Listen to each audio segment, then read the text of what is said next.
Macam dalam wayang weh, 7 minit 4 orang 1 grinder. Itu sahaja untuk rompak barang kemas dari muzium terkemuka yang mereka kata paling selamat di dunia. 19 Oktober 2025 pukul 9.30 pagi, orang tengah beratur dekat Muzium Louvre Perancis nak tengok Mona Lisa. Tak ada hujan, tak ada ribut. Datang satu lori basket lift dengan 2 skuter Yamaha T-Max. 4 orang berpakaian macam pekerja kontraktor. Mereka pasang kon. Mereka start kerja depan orang ramai. Open. Ibarat mencuri depan mata. Tapi semua sibuk nak tengok Mona Lisa.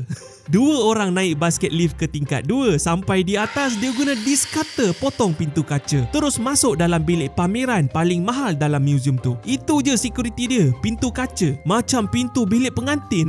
9.37 pagi, 2 orang tu bawa lari 9 barang kemas. Tapi masa nak turun, seorang member tu kelang kabut. Kelang! 1 barang kemas terjatuh. Mahkota emas permaisuri 1855, isteri Napoleon punya. Pecah berderai terus. Mereka tinggalkan je, so tinggal 8 barang kemas. 4 orang tu kemudian naik 2 Yamaha T-Max. Vroom! Terus hilang. Pukul 10 pagi baru staf muzium perasan tingkap berlubang, barang sudah hilang. Pocik! Polis Perancis kata mereka jumpa glove, grinder semua, DNA, cap jari semua ada dekat situ. Tak tahulah ori ke palsu, so tunggu masa je kot.